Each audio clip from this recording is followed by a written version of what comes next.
Hi, everybody. This is Saad. It's been a while that we've been trying to schedule this chat with Yeonmi Park, who is a human rights activist and a North Korean defector. She's written two books. Let me read the earlier one from 2015. In order to live a North Korean girl's journey to freedom, how she escaped North Korea and landed in the US. And the one that's coming out on Valentine's Day this year in a few days, this one right here, make sure to pre-order it. If not, you want to wait till February 14th, make sure to go get it. Yeonmi, how you doing? I'm doing well. Thank you so much for having me. I'm very, very excited to be speaking to you. I mean, one of the reasons I think that your story resonates with me because, as you may know, we also, we're in a very difficult situation in Lebanon. We're Lebanese Jews. We had to escape Lebanon when I was 11. But if I were to ever think of someone who had a more harrowing story than my story, it would probably be you. So would you mind telling us? So going back to your first book, you grew up in North Korea. How was it like there? How did you escape and so on? Take it away. Yeah, oh, thank you. I mean, I read your book, Parasitic Mind, so I know some of your story. Um, I mean, North Korea is almost like a different planet. And even North Korean calendar begins when Kim Il-sung was born, not when Jesus Christ was born. And I often say that North Korean people have no clue that they are isolated, that they are oppressed.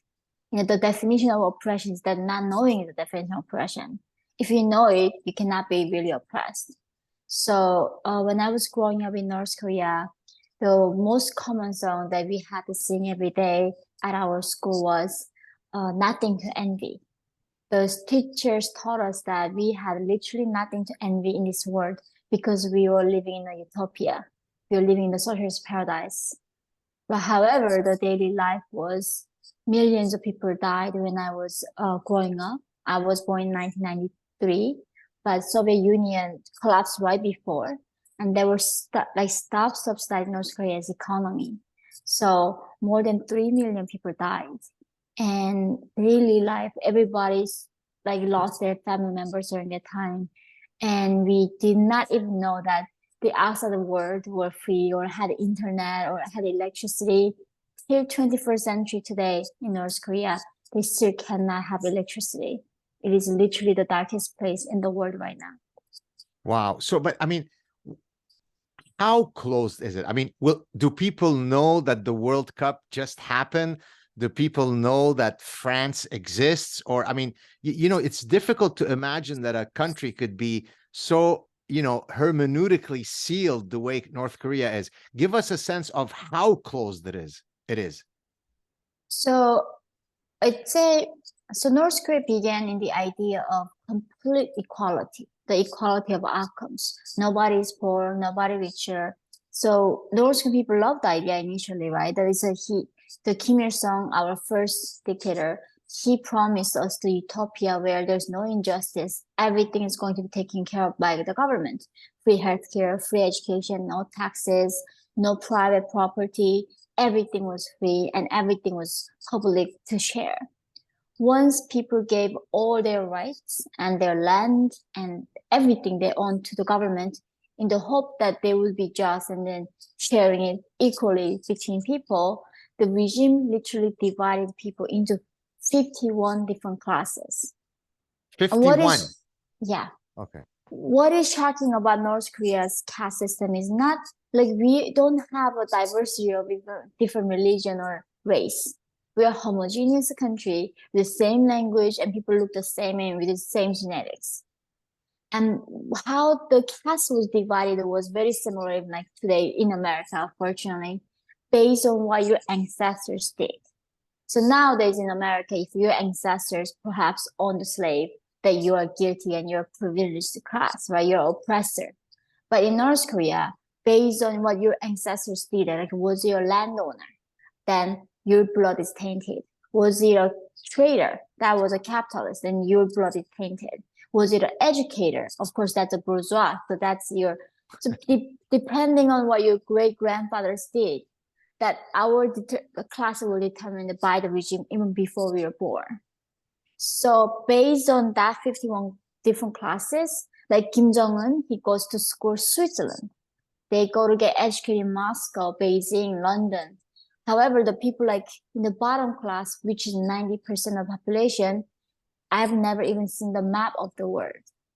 I Wow. did not even know that I was Asian because the teachers taught me that I was my dear leader's race. I was Kim Il-sung race.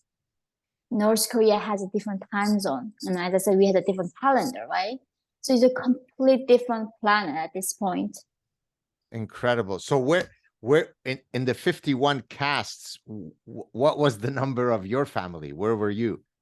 So we don't exactly know because this is a government, a private information, but we know approximately there's like a core par, middle is wavering, last one they call hostile class. So when I was born, we knew like we were in the middle somewhere. We're not hostile class, but my father was engaged in trading in the black market. He sold metals and dried fish and clocks because in North Korea, trading is illegal. They ban the word profit because that's so evil. There's a capitalist society. So if selling anything is illegal in North Korea. It's not like dealing drugs or weapons. So once he went to prison camp for that, we became bottom of the bottom, the hostile class. Incredible. So at what point did whomever started the idea in your family, okay, let's try to get out of here? Do you remember that exact moment where someone said, for whatever reason, we think there's a better world out there, let's leave? How did that mechanism happen? So up until 2007, by then I was 13 years old. We were inside North Korea and outside. Like North Korea has a border towns that is across from China. We had one river, like Yalu River flows, and there's a China right in front of us across the river. And luckily, by that time when I was 13 years old, we were moved into the northern part of North Korea. And just at nighttime, literally, we were just walking on the road. We could see the electricity lights coming from Chinese side. And we sometimes even smell the food from Chinese side. And that's how we thought maybe if we go where the lights were, we could find a bowl of rice. And when it was a more gradual process than like one epiphany, let's escape. We did not even know the meaning of escaping at the time. We didn't have a vocabulary for that. We just simply thought we go where the lights were, begging for some food, maybe we can come back. Incredible. I mean, how much freedom in the day-to-day life of a typical North Korean? You're a kid, you're attracted to this boy in high school or this girl. Are you able to go out on a date? Are you able to choose whom you'd like to go out with? Can you have premarital sex? In other words, does the government only care about controlling sort of your socio-political, economic, reality, or is every little thing under the nose of the government? So I'm so glad you asked that. In some ways, like we are making fun of North Korean Kim Jong-un's haircut, right? He was demanding all North Korean men should get his haircut. Just like that, people literally get executed watching movies that was not allowed by the regime. The regime decides what movie you can watch, what songs you can listen to, what books you can read, what haircut you can have. We literally have something called fashion police. I'm sure some Middle Eastern countries Yeah, have that, right? of course. Yeah, it's like that. People get arrested and sent to prison camp for wearing wrong clothes. Like wearing jeans is a symbol of capitalism. They send people and they punish people for wearing just jeans. We are not allowed to wear accessories, and there's no concept of minor in North Korea. When you are born, even as a child, they say you are a revolutionary. Your existence is serving the party and our revolution. So they force little kids to enforce manual labor. So when we go to school in the morning time, we get brainwashed, learning how our dear leader is so amazing, what miracles he can do. And in the afternoon, they mobilize collective farm or collective factory or dance, anything, railways they can meet. They collect children, adults, everybody in the forced labor without any payment or food. Wow. We are all just slaves without any rights. Incredible. In a second, well, I'll talk about your eventual escape, and then we'll come to your latest book. But let's stay in North Korea for a bit. Does there ever come a time when you think it is conceivable that there is a tipping point where I don't know, through some information getting into Korea, there will be a quick collapse in the way that it happened with the Soviet Union? Or can this reality remain for many more hundreds of years? How do you see the future of North Korea playing out? So the existence of North Korea is solely depending on the Chinese Communist Party. If Chinese Communist Party lasts as it is, North Korea will last as long as it could. The reason only North Korea stays the way today is because of China sponsors this dictatorship to exist the way it is. So the problem with the current Northern system is something called like zero tolerance. There has been many dictators in the world, but it has never been this much of brutality and zero tolerance. Literally, North Korea, the first thing my mom told me as a young girl was, don't even whisper because the bird and mice could hear me. She said the most dangerous thing I had in my body was my tongue. If I said that one thing was wrong in the eyes of the regime, that wasn't just going to kill me. It was going to up to 3 to 8 generations of my family. Incredible. So yeah, when top high-ranking official escaped from North Korea, more than 30,000 people got punished. And a lot of them did not even know related to this guy because they were going after 8th generation. And by the 8th generation, you are not gonna know. Like they literally go after the in-laws of the in-laws and nephews of the nephews, like not even blood related. Because you're married, your nephew somehow down the line married to that family and their in-laws, like that's how they find a connection. Incredible. You mentioned, that there are many dictatorial regimes throughout the world today or through history. I'm glad you mentioned this because I was going to try to compare, let's say, the Kim dynasty to, let's say, Saddam Hussein, which, of all dictators, you would have thought he certainly is one of the most diabolical and evil, among a long list of very evil dictators. Now, in the case of Saddam Hussein, in a sense, it wasn't ideological, right? They were gangsters who found a way to basically be at the head of this country where, one of the sons would go around. I don't know if you've heard the story where he would go around when people are getting married and he would be looking for women who are very beautiful, who are about to get married. And then, the husband to be would disappear and then he would take the beautiful girl. Is North Korea structured similarly in that it's just an orgy of power, or is there an actual utopian ideological fervor that drives the regime, or it's just gangsters? So what the UN, after they did a very in-depth of studies in the 2011, they came out with this course on the COI report. After 2 years of extensive, the United Nations, the committee studied, and the only resemblance that we can find in our history is going to be Nazi Germany, the Holocaust. Wow. And the Stalin's work camp. So that was, they thought, that most similar thing they could find in the human history. And the degree of the corruption of the regime is not even like you show up and get this mature woman about to get married to a husband. North Korean regime literally demands to officials in every province to submit young girls from every province. So I was actually, when I was young, I was being picked. The officials comes to elementary school, kindergarten, middle school, high school, and they go around, look for the pretty girls. And then when they pick those girls up, they go to, of course, check your virginity first and your body, if you have any wound or not.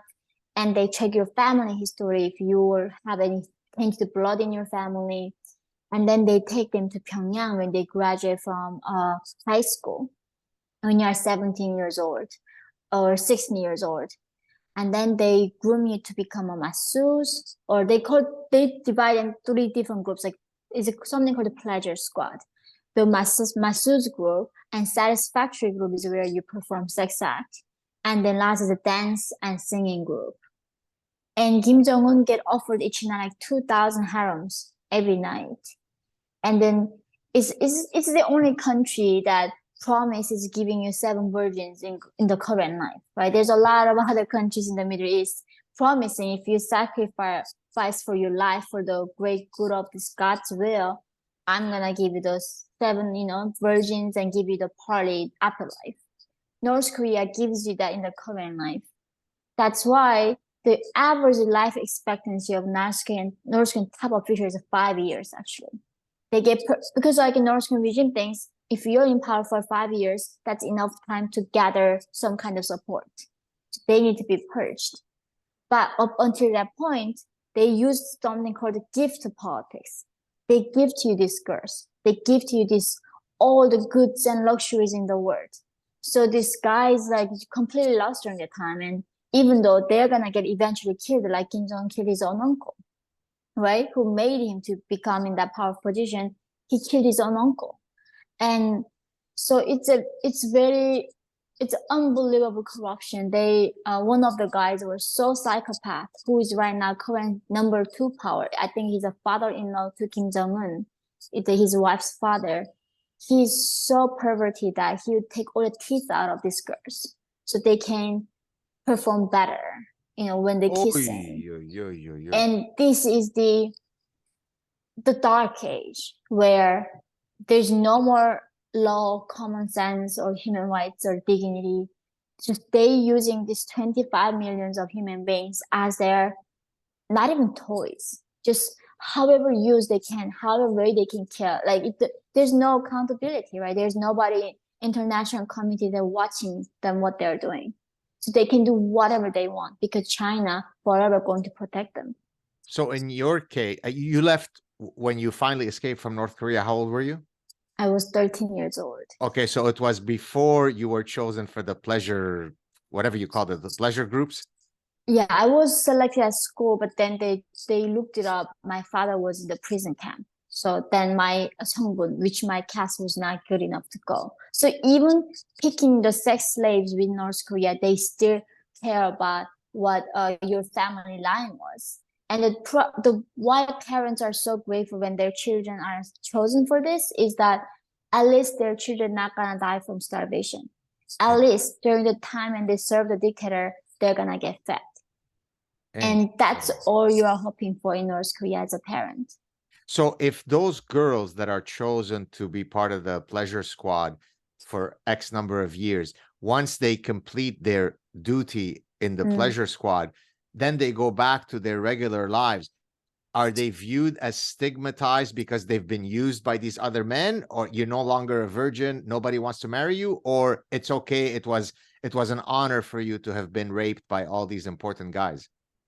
You cannot go back to civilian life. So you picked up around 16, 17.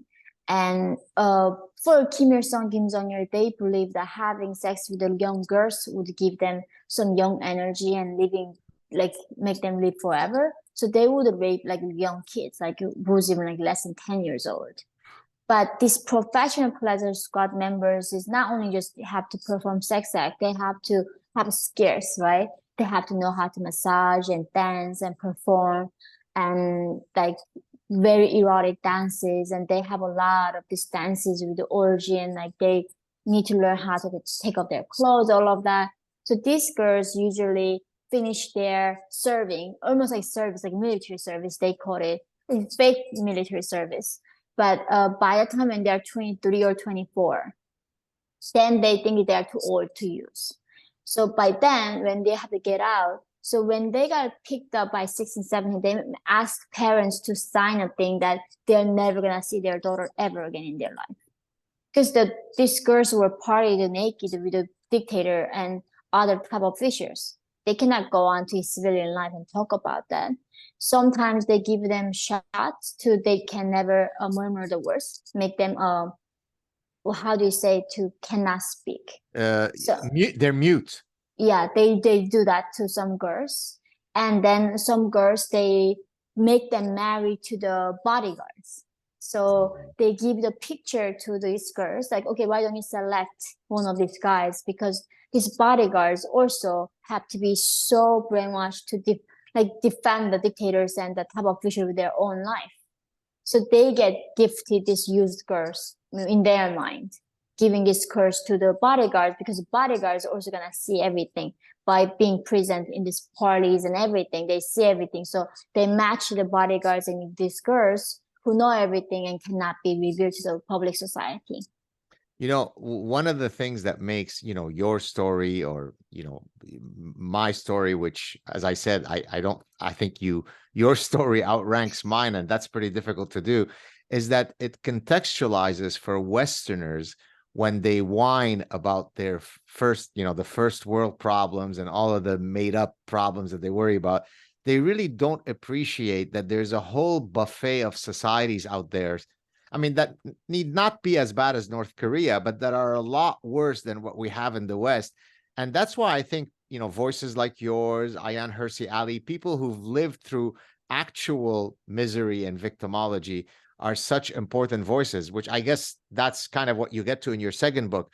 But before we get there, so, okay, now at one point you decide you're leaving, you leave North Korea. Take us to the journey from you escaped North Korea and you eventually land in the United States. What was that journey like? Wow. I escaped due to my mother initially in 2007 at the March.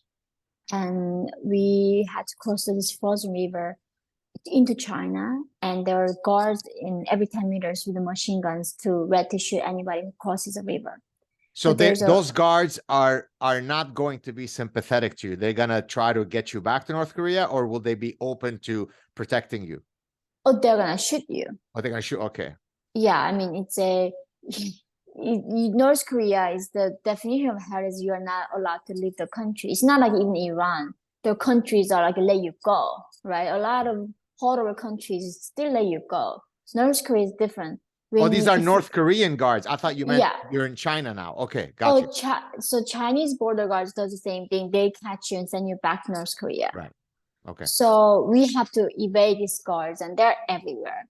Luckily, the guy who was taking us to China bribed one of the guards. So we were allowed to cross the river, and we arrived in China, and we were greeted by somebody called a Chinese broker in the river bank of China.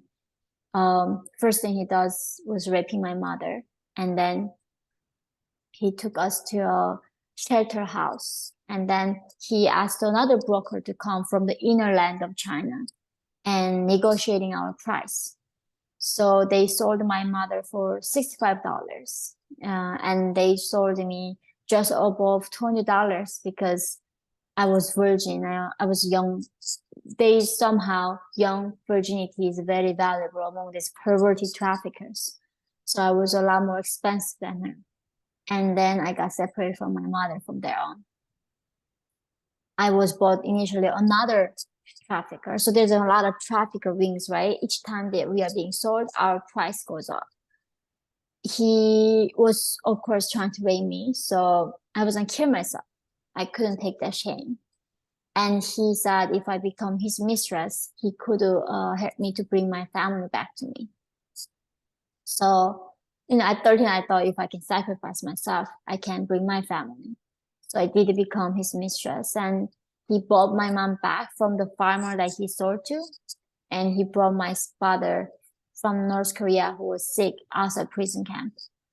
And that's how I got reunited from my family. But my father passed away a few months later because he was just severely tortured and had cancer. And then almost 2 years later of the slavery, we met another fellow North Korean lady who told us that there was a way out of China. That was actually, there were missionaries from South Korea rescuing North Korean defectors. And they would help us to cross the frozen Gobi Desert into Mongolia. And from there, we could go to South Korea. So in 2009, when I was 15 years old, I walked across the frozen Gobi Desert into Mongolia from China. And then a few months later in Mongolia, I was sent to South Korea. So that's how I became free. Wow. I mean, forgive me for asking such a delicate question, but given, the sexual, attacks and so on, Mm. are you able to somehow compartmentalize that as part of somehow your past? Yes, of course, it still haunts you, but then to be able to moving forward, be able to have healthy relationships with men. I don't know if you're married or not, Mm. or is this something that can sort of never be washed away from your psyche? How do you go on day to day given what happened to you when you're 13? That's the thing. When I came to America writing my first book, I remember my agent and editors were telling me, you need to go see a therapist. You're traumatized. So I was like, what's trauma? What's a therapy? Because in North Korea, we don't have a vocabulary for love, freedom, human rights, trauma, or even stress. Because like, how can you be stressed living in a socialist paradise? That they don't just give us the vocabulary to describe what it is. And it's a thing like if I survive a desert, I'm sure I can survive what happened to me 2 years of my life. And it it was true. Like it was a very scary to trust men because any men that I met for the first time were like rapists and trying to rape me and my mother.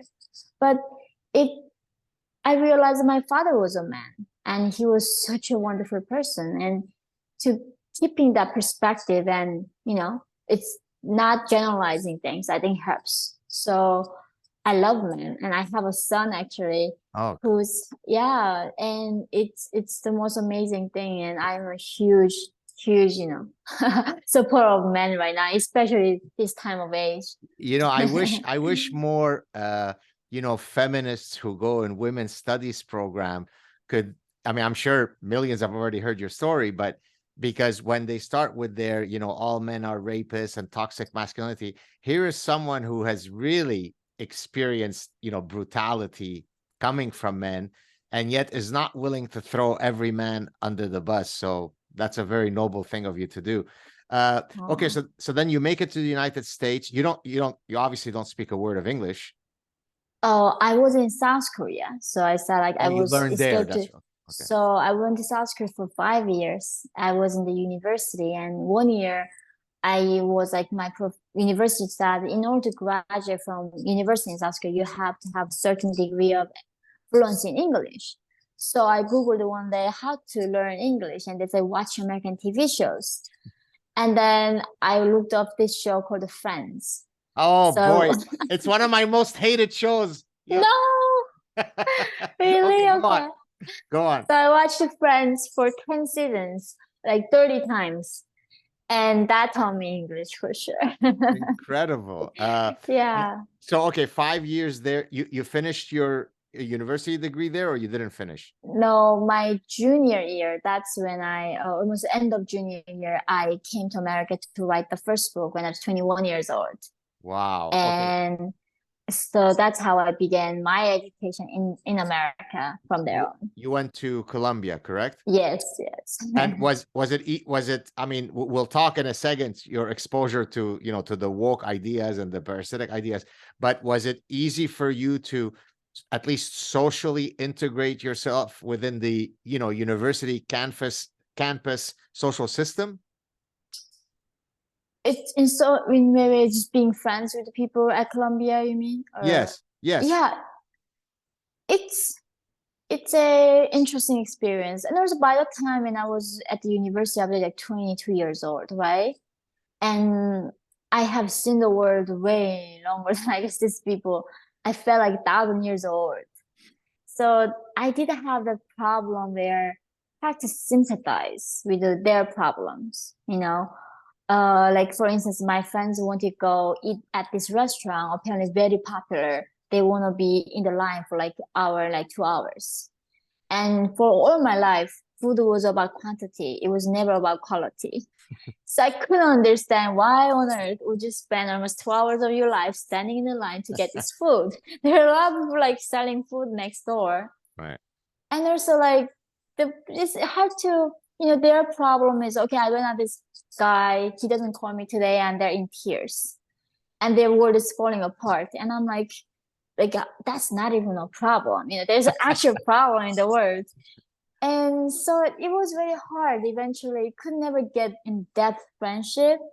I could just hang out and cheer, but I had some hard time to sympathizing with the American culture and their problems. And what about in terms of, I mean, you left this very repressive regime where you have no say about your romantic future, who you're going to date. Now you come here. Well, of course, there's a lot more freedom here. How do you navigate that reality as a young woman who's really, for the first time, is in control of her romantic choices? How does that compute in your head? So that was a thing. It's actually in my book. I came here at 21, and everybody around me, right, is like educated, liberal, career-oriented women tells me, in America, you need to self-actualize. You need to something called test the water. What is that? Yeah, test the water. Test the water, something like that. Yeah. And you don't know what you like until you try everything out. You mean in terms of men or in terms of life in general? In terms of, I think, dating. It could be woman, it could be man, it can be anything these days. And then I was like looking at my friends who were like, they looked so miserable. And they were just, so I met somebody at 22 and I fell in love, I got married. Okay. And I had a child at 24. So obviously I was not following the American culture at all. I failed at that horribly. Right. Yeah. But he wasn't Korean. Was he Korean? No, he was American bastard. He was a white guy. Oh, white. Okay, very nice, very nice. Yeah. But you guys are no longer together? Yeah, we've been married for 5 years, and we just decided to become co-parents to our child. Yeah. And your child how old is he? He must be very young still, right? He's almost 5 now. He's turning 5. So he doesn't have any sense of your history so far, right? He's not aware of anything. He does, because I think we got divorced actually when he was just turning 3 or something. And we were very amicable even till this day. So we hung out, we used to have dinners together, like hanging out. So, he thinks we are great friends. No, but I mean, in terms of your past, in terms of, does your son know anything about the horrors that you went through in your past? So this got to be amazing. Maybe he heard me talking about North Korea while I'm pregnant, carrying him, right? He's very curious about North Korea. It's like, what is Kim Jong-un like? Does he share his food with you? Like, did you have Legos, mommy, in North Korea? Like, no, darling, I didn't even know what toy was, right? We don't have, kids are revolutionaries. We're not supposed sitting there playing with toys. We need to learn to work and march and worship the dictator. Incredible. Okay, so now you're in the U.S. Community. You study at Columbia. You start noticing that there are some really bad ideas that are spreading on university campuses, if not in the world, which leads us to this latest book, While Time Remains. Tell us about that, please. Yeah, so this the first day at Columbia, it's orientation, right? Orientation week. You don't start just like taking classes. And at the orientation week, many things happened. So basically, what I couldn't believe was the material was being taught at Columbia was being taught at North Korean classroom. We were teaching exactly the same thing. And I was at some point was thinking, did I transfer back into North Korean classroom? Am I actually in Manhattan right now? It's basically the professor was saying all the problem that we have, all the injustice, unfairness that we are having in our world right now is because of the capitalism and because of white supremacy and white men. And I was thinking, that I knew that North Korean classroom taught me that. But in America, you're teaching the exact same thing to these university students. And not only that, it was insane. Like I remember at the sexual orientation, it was mandatory that everybody have to attend. They were saying, what is rape, what is not consent. And I was very grateful they were doing that initially. But they say, okay, two people, equally university students, go out and get a drink. And then they decide to have a sex together, consent, right? Two equal minds. And then go have sex. And next day, women wakes up and she feels like she didn't consent because she was under the influence of alcohol. So then that's a rape. But like, what about the man? Like, he also had equally, it's not the same application of the law or fairness to gender. So in some sense, you can argue in any way you want, like guys can never win in this situation. So that's like, if you call that rape, I don't think any of you knows what rape actually looks like. Right. To women actually living through actual rape, that's an insult to what rape is, right? To that word, actually to vocabulary. And my professor, the instructor were asking who likes to read Jane Austen because she wanted to give us the example of how to stay woke. And until this moment, I did not even hear the word woke until that point. So I was like, what is woke? And she's like, this is how you stay being woke. So who likes to read Jane Austen? And I raised my hand. Because, in North Korea, even till 21st century, humans are not allowed to love or have a romance. It's most demonized word. The only love that North Koreans can feel is a love for the dictator, not for another person. So somebody in the 18th century were writing about human emotions. Of course, I'm grateful for that. And then she was saying, because Jane Austen was living through the era of white colonialism, and she thought that somehow men were only capable of thinking logically, and women cannot think logically, and they are so emotional. We get brainwashed by reading her work to supporting white supremacy and supporting systemic racism. That's how you need to watch out for this kind of bigotry and stay woke. It's like, what a made up whole nonsense, right? So would you voice that in class? Like, did you have the confidence at that point to say, wait a minute, what are you talking about? This is insane. Or would you just be exposed to it, but keep quiet in the privacy of your thoughts? So initial few weeks, I just was a shock mode, I was just looking at my classmates and all wholeheartedly agreeing with this ideology. And then eventually I did stood up. Like when my professor were teaching me, this is like senior class too. It's not like freshman. At the human rights class too. Say there's no difference between men and women. And how gender is made up of concept by white men and how math is racist. And I was thinking at this point, just clicks back to my North Korean teaching where my teacher was the one day asking me, Yeonmi, what's 1 + 1? And I said 2. And she said, you're wrong. My dear leader, as a young child, he discovered that what if you add 1 drop of water on top of another drop of water? What does it become? It becomes bigger one. It does not become 2. So that's how he proved that math is made up by the white man concept and it's racist. Wow. So my professor was saying the same thing. So I was like, I have a uterus. I have an ovary. I was nursing my child at the time. Like I have different muscle index. I have different bone density. I have different genetics. Like I cannot be a man. And she was saying, you're brainwashed. Incredible.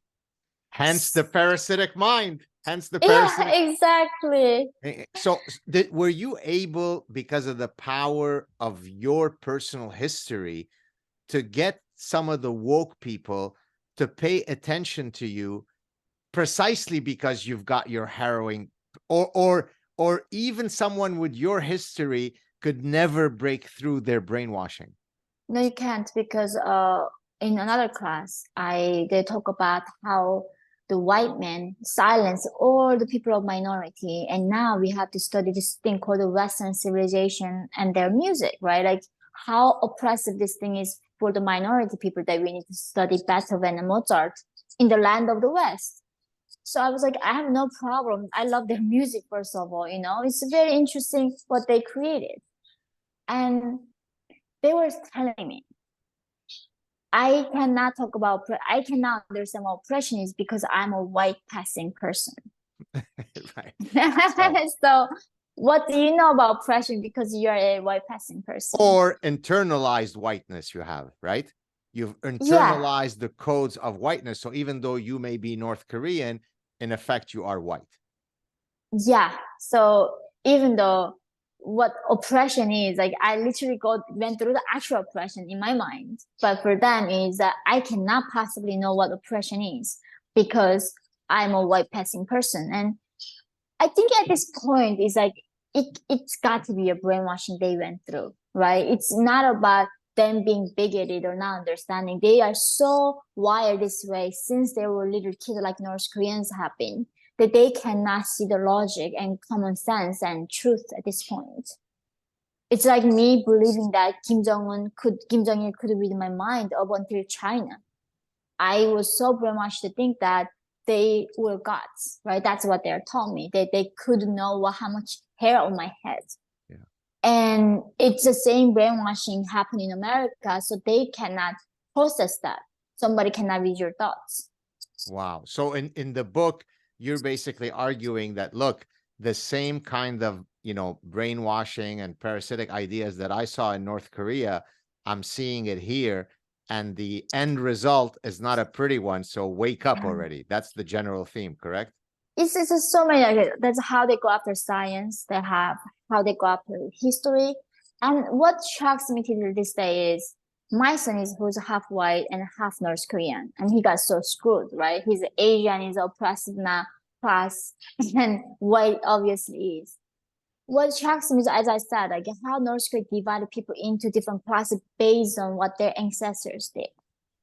And now we are demonizing people for not their crime, for the collective guilt, for the collective crime. And then at this point, then you cannot be responsible for your behaviors. Even though I'm such a nice person, I want to make the good in the world. It doesn't matter what I do because my ancestors somehow owned the slave. What can I do? There is no redemption. There's no mercy. It's gonna be forever gonna divide it and people hating each other. And when we do not trust each other, when we hate each other, it's a perfect for the environment for governments to get that. Right. Exactly right. And that's why, like, when they say like the white guilt, white privilege, and like, who is privileged today? Like, who owned the slave? Nobody did, and it was not even their decision. And that's why it's just so saddens to my heart. Like, they don't know what they're doing. They don't know if they keep going this direction where we're gonna end up, like becoming North Korea eventually. Incredible. Have you been able to use your personal history as a tool or as a weapon against the woke people if they come after you? And the reason I'm asking this is because regrettably, I've been able to do it often. I'd like to think that I win my arguments based on the strength of my arguments, my points. But if all else fails, I could always turn in my chip whereby I have been more victimized than you, and therefore I win the argument. Now, in your case, very few people are going to win the victimology poker, over you. So do people run away from you because ultimately they know that you've got this trump card in your pocket that you could use? They don't do that because I said, like, well, I know what slavery feels like because I was actually a slave, right? The slavery never ended. When these people say, silence is a violence and we need to speak up for the injustice and let's do BLM, and like, okay, why do we now want to then speak up for the North Korean slaves? There are 300,000 of them in China, and there are Muslims in the concentration camps. Then they say, oh, you're a CIA spy. That's how they shut me down. They say I'm a liar. I got trained by CIA. I'm like, when is like CIA calling me, by the way? Like literally. And then, oh, I'm getting paid by State Department to fabricate these lies. And like, do you know Biden is in charge right now? Like, this guy is so whatever I say, they say either I am brainwashed by the right wingers and Nazis and racists, or if that doesn't work, then I said, well, I came up with this mind by myself. Like I read books, I have seen the world. It's not nobody brainwashed me. Then it's okay, you got to be a CIA agent to saying these lies. And that's how they can do this. So most of the people in your social circle, is there a heterogeneity of people? Some are, Hillary, Biden, woke people, others are, or by virtue of the positions that you've taken, you tend to attract people that are more likely to be on the right of the political aisle? So until 3 years ago, I was closeted a classical liberal in some sense. Right? It's hard to come out with a conservative closet than gay closet these days. It was, I remember when I came to America, and like somebody really dear to me today, it's like, so what do you think about what do you like to do? I was like, I like to read. So what do you like to read? I was like, well, I'm currently reading Bastiat's The Law and John Stuart Mill's The Liberty. And I mean, that gives a sign, I guess, to Americans that also, what do you think about people who have ownership to the guns? And it's like, that's amazing thing. That imagine if North Korean people had the guns. We are not going to allow them to kill 3 generations of our family and letting our children get killed. We're going to shoot them back and we get killed, I guess, eventually. But no country can ever do that to their own citizens if the citizens have the arms. Exactly. China could not have taken Hong Kong like that. If the Hong Kong 75% people were on the streets marching for their freedom, they couldn't get it because they could not defend their liberty. So yeah, of course I believe in that. Like if I had the guns, I would not let them take my dad like that. And there's like, okay, what do you think about the Constitution? It's like, it's the best thing I've ever seen in my life. It gave me right by God, you know? And they were saying, well, you should never talk about that. So when I was writing my first book, I had a media training from Penguin Random House. It's not about how I can talk about my mistakes, it's about what I cannot talk about. Wow. What I should avoid. Of course, like, but back then I had so much respect for these people that I thought maybe, and they were like bluntly said that if you ever say these things publicly, nobody gonna ever hear about what North Korean people are living through. They're gonna kill your characters, they're gonna cancel you, and they're gonna demonize you. You're never gonna even have a chance to fight for North Korean people. So I had to listen to them, and they were right. Like, imagine to come out as a North Korean and I said all those pieces, I would not been covered by New York Times. I would not have wrote a book with Penguin Random House. Like, why they would have silenced me long time ago. So, but did that make you feel inauthentic? Because yes, I understand in a pragmatic sense, you did what you had to do because ultimately that allowed you to get your message out. But you were, quote, being fraudulent because you weren't being free to express yourself the way you want to. Did you experience that moral dilemma, or you thought, okay, I have to play the game, so I'll play the game? It's in my book. You just read that I came to New York to, my agent was ICM Partners, right? Like the most established agents. And of course, my co-author, Marian Vollers, who wrote a book with Hillary Clinton. So I was introduced to people who were very educated, and I had so much tremendous respect for them. So in some sense, I was open-minded. Maybe my thinking is bigoted, that I actually believe them. But then one day I questioned, like, why everybody around me, like I was in the events that was at Jeff Bezos events, the billionaires and movers and shakers in the world go to. There's not even one single person supports Trump. But when I go in a taxi driver, when I go like at a grocery store and an ethnic restaurant in Queens, people want Trump to win. And that's, I was like, okay, so who is actually fighting for whom? Because they thought that Trump was fighting against the working class of Americans. And then why did all the powerful people want him to be out if he's actually, fighting for the poor people? So it was a gradual process. And what really the epiphany happened to me was living through the pandemic and how powerless I was as a mother. Like, they literally making my son, who was 2 years old, wearing mask 8 hours a day at his daycare. And they were opening up strip clubs next door, bars next door, so people can go and make out and sing and dance and almost like half naked. And adults, because they can speak for themselves, they can just go with a mask, but they open up the dog parks, right? But they close the playground for children outdoor in the summer of Chicago, in the sun. And like, it's like North Korea, like dogs have more rights than human beings. Like my child had less rights than the puppies that next door. The puppies could walk around freely without mask to go to the dog park. Because my child is a human being, he cannot go to playground without mask, or like even with a mask on, they shut down the playgrounds. And then I got robbed one day in the Michigan Avenue in Chicago during the pandemic, the first year. And I got robbed. I got punched by these Black women. On the middle of the day, people were calling me I'm a racist because I was trying to call the cop on these criminals. Right. She was the victim. When she attacked you, it's with her fist. Her fist was a victim of your face, correct? Yeah, but like even in North Korea, that's not that crazy. That's the thing when I realized, even in North Korea, if there's somebody like me so petite getting attacked by multiple Black women, it's not even color, anybody. And they punch me, take my wallet away in front of my child who's toddler. The people have at least a little bit of humanity with the hairpin.